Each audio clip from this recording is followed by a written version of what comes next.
Ladies and gentlemen, boys and girls, children of all ages, welcome to Robert's Sports Show. I'm your host, Robert. Alright, Impact Wrestling Final Resolution.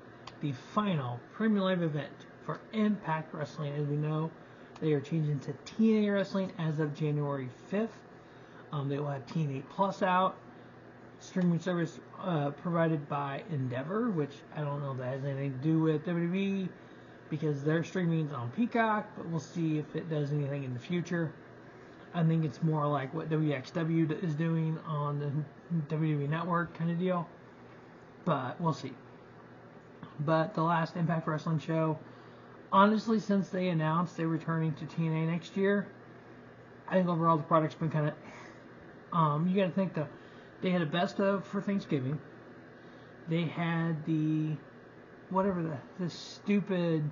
and I really think it is stupid... the Throwback Showdown or whatever it's called. What is this stupid thing called? They've done it a couple years. The IPWF Throwback Throwdown 5 or whatever 4 or whatever the hell it is. It's like, seriously, this is kind of it's just stupid. It's like make up names for everyone. I mean, they don't use their real names. It is Rapid Delivery Pete versus Kamzazi, whatever his name is. Frank the Butcher versus Neptune, Editor-in-Chief, and the Paperboy defeats Harry Hale, and Otis Oates, early. And then they had which they should have made this the premium live event, AAA, Ultra Clash, and Impact Wrestling. So you really had nothing to build this card for Final Resolution since before. Ooh, that match looks good. Yeah, I mean, the Turning Point. Since Turning Point, you've not really had anything. So it's like, if you want TNA to be the number 2 brand in the United States, which I think they do, people think it's going to be, you gotta do normal shows. You gotta build to these premium live events. You gotta build to Hard Justice, or Hard to Kill. I'm not seeing really anything. There's nothing. It's all taped. You gotta be live. I'm sorry, you do. That was what TNA, one of their mistakes they made in the past. They were taped on Thursday, and they went live on Monday. Tried to do the Monday Night Wars again, and failed miserably. You gotta be live on Thursday. Make Thursday your night. Go live. Get a better network. That's the way you're gonna build TNA up. I mean, I am a wrestling fan. I want to see TNA succeed. I want to see AEW succeed. Obviously, we know WWE will succeed. I want to see New Japan succeed in the U.S. I want to see Progress Wrestling. I want to see Action Wrestling. I want to see Prestige Wrestling. I want to see Northeast Wrestling. I want to see Beyond Wrestling. There is enough wrestling fans for all this to happen. Let's run down this card. Overall, not great. Main event was sick. First match on the pre-show. 3 pre-show matches. Why? We don't need 3 pre-show matches in 2023. Build me a good card. 7 to 9 matches. 3 hours. Call it good.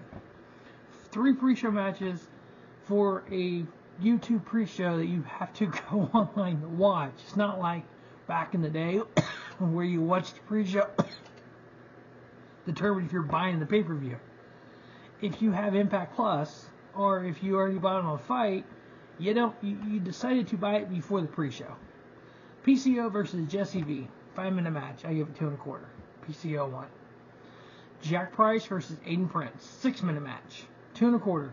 Jack Price won. One of the TNA originals, Frankie Kazarian versus Sheldon Jean, 6-minute match.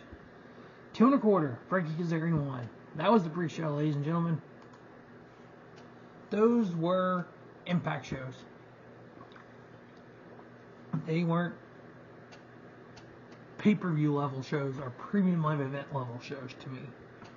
So the main card started out with the Impact World Tag Titles on the line. Champion ABC, Ace Austin and Chris Bay going against Brian Myers and Eddie Edwards. Overall, pretty good match. Good starting match. ABC retained their tag titles. I give it 3.5. Next up, and this is what some of this was built on. After the match, the losing team, Brian Myers and Eddie Edwards, along with Alisha Edwards, were cutting a promo in the ring.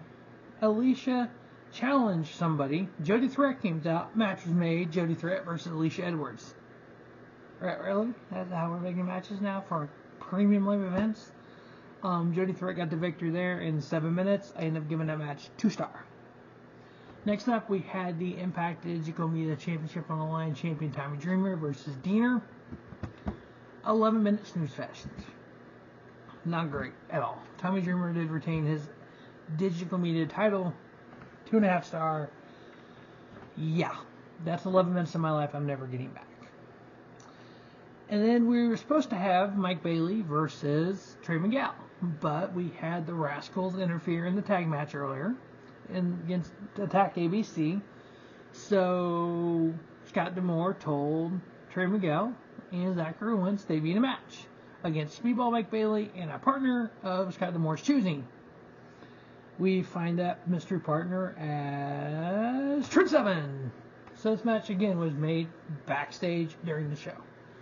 This show was literally booked like you would book a Monday Night Raw or Impact or TNA Impact. It was just like there was no build to these matches. Build to this match, build to that singles match. Now, am I happy Trent Sabin is in Impact Wrestling? Yeah. TNA? Yeah, it'd be really cool to see what he does. He is a top tier talent. Him versus Speedball would be excellent.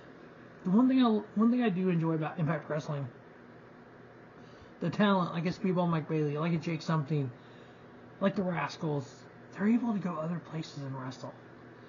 So that gives you all this independent stuff that you can have guys from AEW, you can have guys from New Japan, guys from TNA, guys from this little promotion, and it's like, whoa, you can put some of these dream matches on and build up the little promotions, the indie promotions, like you would a national promotion. Speedball and Trent Sabin getting the victory. I am giving it 3.5. I really enjoyed it. Just that team of Speedball and Trent Sabin was pretty cool. Next up, we did have Jake something on the card versus Jason Hotch. Squash match. 2.25 star. Jake something getting the victory. And then we had Rhino versus Moose. Moose gets DQ'd. Rhino wins by disqualification. And then we come out and make the match. No disqualification. Falls count anywhere, I think. Moose versus Rhino. And Moose wins it. I give it 2.5 altogether. It was just like, come on. This is just... It was poor booking. Straight up poor booking to me. Next up, we had a women's tag match. We had Jordynne Grace and Trinity teaming up against Deonna Purrazzo and Gisele Shaw. Rumor has it Deonna Purrazzo will be leaving Impact TNA Wrestling. We'll see if that's true. If she goes to AEW or if she goes to WWE, back to WWE. Now, even back in the Attitude Era, the late 90s, we had wrestlers jumping back and forth between ECW, WCW, and WWF. It was back and forth. I mean, I definitely imagine we'll see that again with TNA and AEW and WWE, but we'll see. This match was just kind of there for me. I ended up giving it 3-star with Jordynne Grace and Trinity winning. Main event, though. This match was sick. We had the striking ability of Josh Alexander teaming up with one of the greatest technical wrestlers in the world, Zack Sabre Jr., going up against the original TNA, the Motor City Machine Guns, Alex Shelley, Chris Sabin, current Impact Wrestling World Heavyweight Champion Alex Shelley, current X Division Champion Chris Sabin. Yeah, these four took it to one another. 28 minutes of just whoa, how about that? 4.25. Josh Alexander and Zack Sabre Jr. getting the victory. Loved every minute of it. This was a great main event. This is what a main event of a premium live event should look like. The rest of the card was more of a TNA Impact, or a Monday Night Raw, or a AEW Rampage. Yeah, that's where I compared it to. But I think TNA needs to step it up when they get to be back to TNA. I'm looking forward to it. I definitely will watch Hard to Kill. I'll definitely watch, if Snake Eyes is streaming, I'll watch it. The new TNA Plus will have different levels. I think you can get the 4 big pay-per-views plus the monthly stuff. We'll see what I end up doing.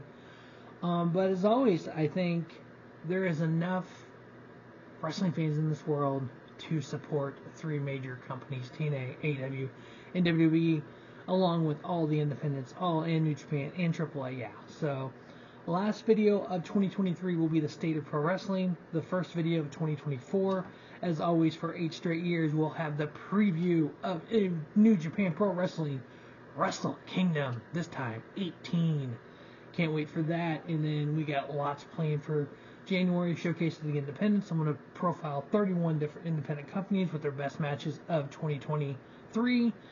And on the 1-year anniversary of the passing of the greatest tag team wrestler in the world, Mr. Jay Briscoe, I will have the 28 best tag matches in honor of the 28 tag titles that the Briscoes have won in their career.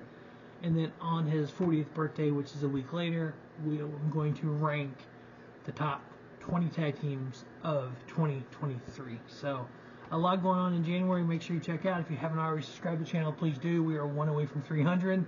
The goal is get to 300 before the end of the year. And in 2024, the goal is let's get to 400 by this time next year. Let's add 100 subscribers to Robert Sports Show over the next year.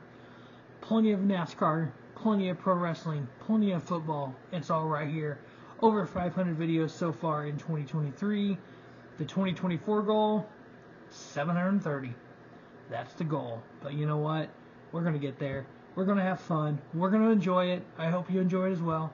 As always, thanks for watching Robert Sports Show. And don't just have a great day. Have a spiffy day. Robert Sports Show, your YouTube leader, sports channel content.